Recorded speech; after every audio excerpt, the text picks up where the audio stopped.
Merhaba arkadaşlar. Bugün İstanbul Solana Crossroad etkinliğindeyiz.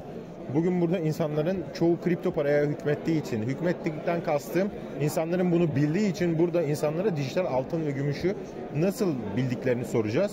Yani insanlar burada şu son 100 yıldır olan bir kripto para dünyasında 5000 yıllık olan altın ve gümüşü insanların kripto paralar arasında nasıl karşıladığını, XAO, XAG veya bizim bildiğimiz kanalda her zaman anlattığım gibi KAG ve KAU şeklinde insanların yorumları nelerdir, bunları insanlara anlatmayı deneyeceğim.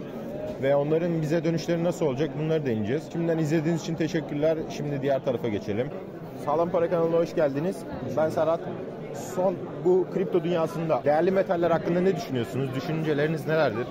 Bence altın ve gümüş hani uzun vadede elimizdeki parayı korumak için ve hani değerini kaybetmeden, enflasyonu kaybetmemek için en doğru yatırım. Ama eğer para kazanmak istiyorsak bence çok mantıklı bir yatırım değil. Yani. Doğru. Bence de elde tutma olarak mantıklı uzun vade için. Ama sanal tarafına hala pek sıcak bakmıyorum ben. Güven duymadığın için mi oluyor? Evet, yani geçmişte yaşanan olaylar olsun. Geçmişte yaşanan olanlar hani bu TODEX'tir vesaire. Hani evet gerçekten hani sarsıldı ama yani kriptolarda da aynı güvensizlik var ama hani 5000 yıldır bir süre gelen bir altın ve gümüş, hani tüm dünya bununla ödeme yaptı bir süreç içerisinde.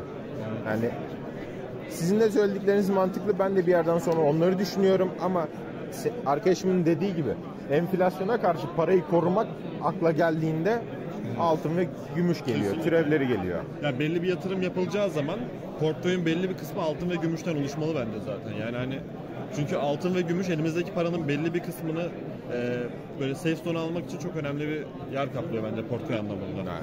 Coin, BIST hepsinden ayrı olarak yani para kaybetmeyeceğimiz yegane yerlerden biri bence. Yani. Çok teşekkür ederim bana cevaplarınız için. Umarım başka bir etkinlikte görüşmek dileğiyle. Bu sefer yanımda çok ödül yok. Başka bir etkinlikte ödüllerle denk geliriz umarım. Teşekkürler.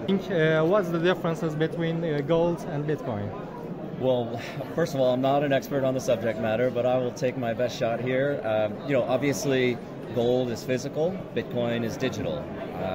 That's the most obvious differentiation, but one of the things that I would note about Bitcoin as well is its ability for fractionalization.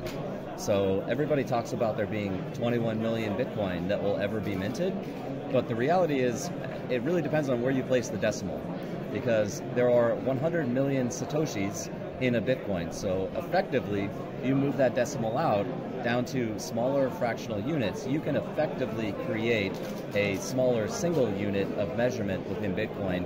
It's nearly impossible to do that with gold unless you were to break it down to the atom level. What do you think digital gold and silver? Digital gold and silver in the form of, say, traditional investments like ETFs or CBDCs? CBDC. Yes. CBDC. Yes. Yeah, I think to the extent, what's really nice about Bitcoin is it's a trustless system and it's transparent. So you know how much Bitcoin exists, where it exists, what wallet it's in. We don't have that capability with physical assets like gold or silver or platinum.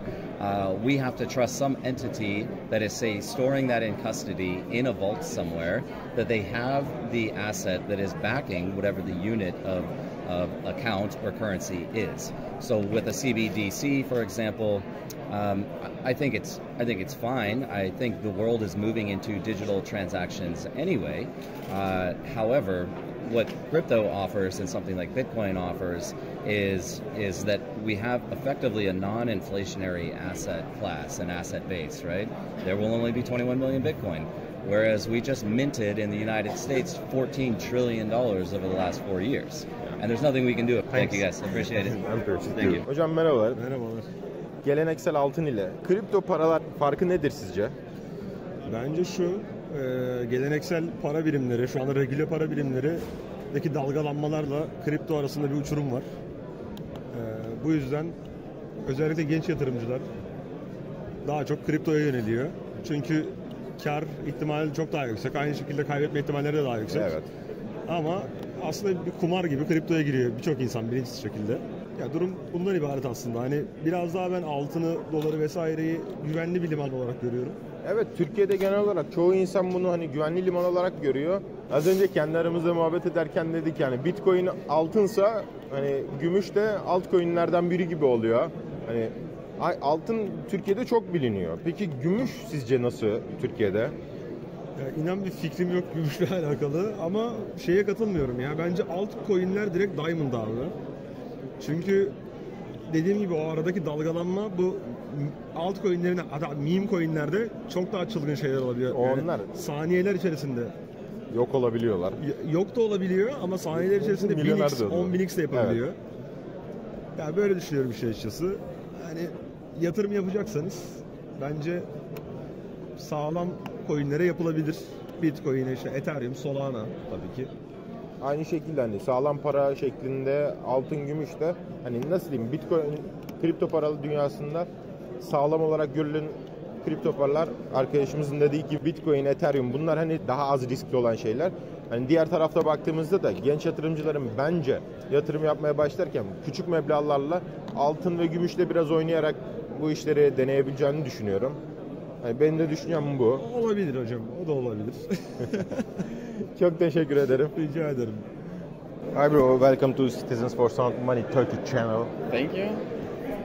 My question, looking at future projects and what do you difference gold and silver or cryptocurrency? Yeah, so in terms of Bitcoin, we have a lot of differences between we need to agree to some form of value where we have chosen metallic like gold and silver because they're precious, they shine, people like them, and you can use them for a lot of stuff. But the problem is it's physical product. So there's only an amount of gold and silver. We can still keep mining more and more. Where Bitcoin, there will only be 21 million of them ever.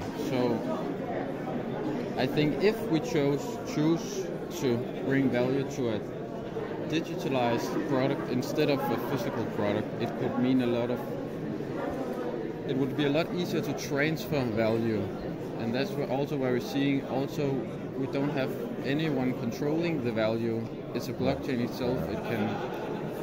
So I think Bitcoin could differ a lot and bring a lot of value to value proposition. Right.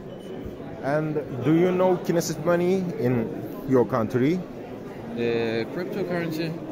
No, like Binance. Yeah, I don't think we have Binance in Denmark. And but Kinesis money in the buy silver and gold.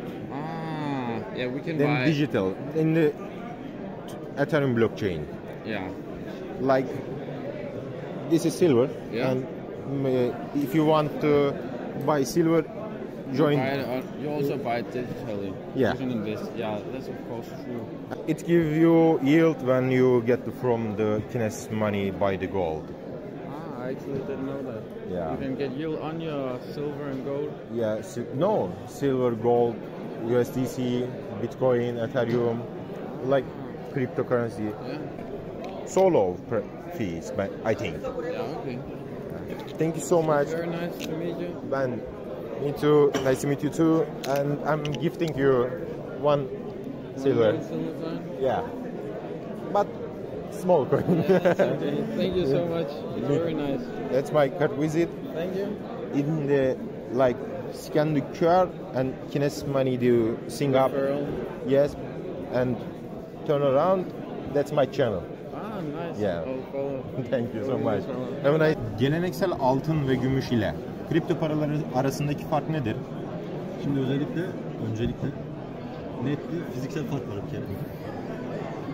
İkincisi yatırım tarafında kriptoda risk daha yüksek ama getiri de yüksek. Evet.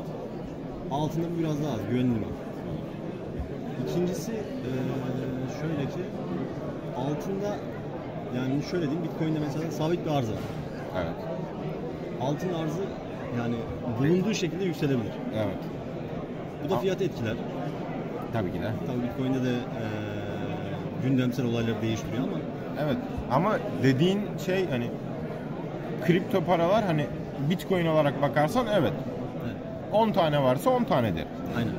11 olamaz, hayatta Aynen, olamaz sabit bu. bir arzı var. Evet. Hani altın da aslında sabit bir arzı var. Nasıl? Dünyada ne kadar varsa. Yani. Gelecekte bir meteorla altın bir meteor dünyaya düşerse evet arz artar o zaman. Aynen. Ama hani olasılık ihtimali olarak bakarsak altının arzının artması bence çok düşük. Çünkü Yani. teknolojinin çok hızlı geliştiği bir dünyada yaşıyoruz artık ve altın nerelerde ne kadar olduğu biliniyor ve çıkartılıyor hızlı bir şekilde. Ama şöyle bir şey var. Hala denizlerin altında keşfedemedik. O kısım da var. Tabii ki de o çok farklı. Tabii buraya girersek iyice uzar tabii işte. Tamam. Bence altın açısından yani altınla ikisi arasında sadece bir risk farkı olabilir. Bana göre de kripto bence geleceğin altını. Evet, olabilir. Özellikle tabii kripto için demeyeyim de genel bir blockchain olarak tabii. Kripto çünkü Evet. öyle şey olmadı. Kripto çünkü onun bir ödüllendirme biçimi. Bence geleceğin teknolojisi yani blockchain. Blockchain üzerinde altın ve gümüş almak nasıl sence? Mantıklı mı? Düşük risk isteyen için mantıklı olabilir. Ben zaten altın ve gümüş alacak olsam normal yerden alabilirim yani. Kuyumcudan da alabiliyorsun. Aynen. Yani Ya da- borsalardan aynen, da alabiliyorsun. Borsalardan da alabilirim. Ama borsadan borsaya değişen makas farkları oluyor. Özellikle bankadan kimse aldığını düşünmüyorum ben gümüşün. Altını kimse bankadan aldığını düşünmüyorum ben açıkçası. Arada Çünkü fark çok yok, büyük bir makas aynen. oluyor. Güvenlik açısından sence nasıl? Hani altının güvenliğini nasıl sağlayabilirsin veya blockchain üzerinde olan güvenlik nasıl sağlanabilir? Blockchain üzerinde güvenlik açısından şöyle. Piyasa genelinde zaten %90 dediğim gibi, demediğim gibi bir scam projeler var. Evet. Onun dışında sağlam projelerde de network ağ sistemlerinin hacklenme olabilir. Evet. Bunlar tek güvenlikler. Ama onun dışında altın tarafında fiziksel altın tutuyorsan tabii hırsızlık olabilir. Evet. Ama onun dışında bankadan falan alırsa o da banka hacklenmesi yine aynı şekilde olabilir. Yani bu tarz yani bankada falan olursa zaten öyle bir şey. Hani banka zaten senin orada paranı tuttuğun için sana bir garanti veriyor sonuç olarak. Hesap kendi hacklemesi yani kendi hesabını Evet, o çok ayrı.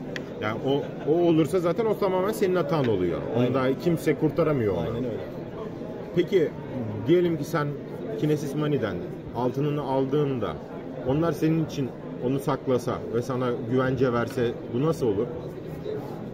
O zaman pozitif yaklaşabilirim. Değil mi? Yani insanların çoğu bilmiyor Kinesis Money'nin ayrıcalıklarını. Yani Türkiye'de kendi darphanelerinde kendi altınlarını basarak ve sen bunu mint ettirdikten sonra sen bunu istersen evine de gönderebiliyorsun. Yani ve sadece bir $20 bir kargo ödersin. Atıyorum. Belki de daha azdır. Tam fiyatları bilmiyorum bu konuda. Çünkü daha Türkiye'de bu aktif değil. Aktif olduğunda da hani bunu kendin istersen gönderebilirsin. Bir de şöyle bir şey var. Sen orada tuttuğun, örnek veriyorum. Sen 100 gram altın aldın ya. Evet. Orada sana bir aylık oluşan havuzdan senin orada tuttuğun altın kadar sana bir getiri elde ediyorsun. Stake ediyor. Stake etmeden getiri elde ediyorsun. Kitlemene gerek kalmıyor yani. Hayır. Kitlemene hiç gerek kalmıyor. Tabii ki de bunun hani yapacağın yatırımla ne kadar elde edeceğin kar, onun hesabını tekrar sıfır baştan yapmak lazım. Senin söylemek istediğin bir şey var mı başka? Teşekkür ederim. Ben çok teşekkür ederim. Gerçekten. Merhaba arkadaşlar. Bugün yanımızda Emircan Keserler var. Düzce Blockchain topluluğunun kurucusu. Emir, geleneksel yatırım olan altın ve gümüş ile kripto paralar arasındaki fark nedir ve bunların denetimi nasıl yapılıyor? Bunların hakkında bize biraz bilgi verir misin? Ya aslında şöyle, altın ve gümüş biraz daha halkın da nezdinde devletin denetimi altında olduğu için denetime tabi tutulması çok normal olarak bakılıyor. Yani. Ama şimdi kripto paralara baktığımda aslında bir merkeziyetsizlik ve denetimsizlik söz konusu olması gerekiyor. Şimdi birazdan merkezi borsalar çoğaldıkça insanlar daha fazla merkezi borsa kullanıyor. Merkeziyetsizlikten biraz daha kaçınıyorlar daha zor olduğu için. Ama aslında kripto paraların ana çıkış amacında bir merkeziyetsizlik ve denetimsizlik ortaya ön plana zaten çıkıyor. Hani, biliyor musun bilmiyorum, hani Amerika'da çıkan EFT'ler. Bu EFT'ler ne yaptı? Hani hükümetin elinde olan şeyleri almanı sana diyor ki. Bu merkeziyetsizliği bastırmak için yaptığı bir şey. Zarar veren şeyler. Biraz Yani. daha kripto halkı tarafından aslında güven tazeleme amaçlı yapılan şeyler de olsa aslında asıl amacını biraz zedeleyen şeyler. Evet, amacı zedelediği için hani benim nezdimde yani bence karşıt bir duruş olarak duruyor. Çünkü asıl ana maddeye baktığımızda merkeziyetsizlik bizim amacımız. Ya tabii öyle olsa da insanlar sonuçta sürekli bir devlet baskısı demeyelim de bir güven arıyor. Aynen, bir güven arıyor. Şimdi güvende de mesela şu anda herkesin proje çıkarabileceği bir ortamda güven çok fazla söz konusu olmuyor. O yüzden bir devlete sığınalım ve onları da böyle bir tabi tut. Tabii zaten sonuçta Bitcoin şu anda ETF çıktığı için diğer kripto paralar yine buna bir tabi değil. Ve hatta bekliyorlar insanlar Ethereum'u falan. Onun da bir kesinliği yok. Yani tabii gün geçtikçe popülerleştikçe devlet de el atmak isteyecektir. Yani onun önüne ne kadar geçebilir? Yani mesela hani güvenlik açısından dedik ya, hani öyle yapıyorlar. Bu tarafa baktığımızda shitcoin'ler ve memecoin'ler var. Her gün patlayan veya dip gören. Evet. Bunlar hakkında ne diyorsun? Ya aslında şöyle, bunun da önüne tabii ki de geçilemeyecek bir şey. Sonuçta yine diyoruz merkeziyetsiz. Herkes istediği gibi biraz at koşturuyor oluyor. Orada da aslında geliştiricilerden veya dolandırıcı geliştiricilerden çok insanlara biraz görev düşüyor ki biraz daha o taraflardan kaçınmak mı diyeyim, daha güvenli meme coin'lere yatırım yapmak mı diyeyim. Daha çok araştırmak diyebiliriz bence. Evet, biraz kolay paradan kaçınmak lazım aslında. Yani. Peki hani kripto paradaki olan riskler, biliyorsun ki hani sen de bunu biliyorsun. Hem çok risk var hem kazanç da var. Aynı şekilde hani kaybediş de var. Peki hani günümüzde biliyorsun ki Türkler olarak biz altını çok seviyoruz. Evet. Özellikle kadınlar, hani bunu kuyumculuk olarak düşünürsen hani takı olarak takıyor veya hani yatırım olarak da kullanıyoruz. Peki dijital altın olarak baktığımızda merkeziyetsiz bir sistemde dijital altının hakkında ne düşünüyorsun? Ya şöyle, aslında o tarafta da yine alım satım olduğunu biliyorum ama bunun ne derece ciddi bir şekilde veya karşılığı olup olmadığını bilmiyorum. Eğer yine dediğim gibi bu da yani bunu çıkarttık ve altının fiyatına sabitledik şekilde bir şey varsa burada sonuçta elimizde reel bir şey olmuyor. Evet. Ama reel bir şeye tabi tutularak yine bu kripto paralardan yola çıkılarak bir şey ortaya çıktıysa bu daha güvenli olacaktır yani aslında. Benim kullandığım borsa Kinesis Money, bu dediklerinin hepsi orada. Tamam. Nasıl diyeyim? Ben şu an telefondan girdim Kinesis Money'e, gümüş aldım ve belirli bir tutarda aldığında bunların limitleri var. Bunları daha detaylı anlattığım bir video var, yukarıdan bakabilirsiniz. Örnek veriyorum, ben oradan gümüş aldım. KAG. AG dediğimiz şey kimyada gümüş demek. Kinesis de burada kendi baş harfini koyarak kendisini markalaştırıyor orada. Daha sonra bunu gidip orada aldığımı mint ettirirsem ben bunu İstanbul'daki darphaneden elimde tutmuş olduğum gibi, bu bir örnek. Bu Citizens for Sound Money'nin örneği. Daha sonra diğer bu Kinesis'in kendi 1 onsluk mat modeli. Bir diğeri de Silverback olan diğer bir onsluk gümüş para. Hani ben istediğimde bunu yapabiliyorum. Ya dediğim gibi konuya hakim değilim ama eğer anlattığın gibi ise gayet mantıklı bir şey. Sonuçta şimdi bankalarda da makas muhabbeti ciddi anlamda yorduğu için insanları, böyle bir şey girilmesi... Yani bankalarda sadece TL ile alabiliyoruz değil mi? Orada kriptoların hepsiyle alabiliyorsun. Tabii. İstersen dolar yatırıp alıyorsun, istersen kripto paralarla da alıyorsun. Geleneksel emtialara yatırım yapan adam için de iyi bir şey olmuş. Yani bence de. Evet, çok teşekkür ederim röportajımıza katıldığın için. Sana hediyemiz olan Citizens for Sound Money 1/5 ons hediye ediyorum bunu. Arkadaşlar, videoyu izlediğiniz için teşekkür ederim. Videonun altında $100'lık bir çekilişimiz olacak. Benim tarafımdan karşılanıyor. Google formunu doldurduktan sonra çekilişe katılmış oluyorsunuz. Kanala abone olmayı ve like atmayı unutmayın. İyi günler dilerim.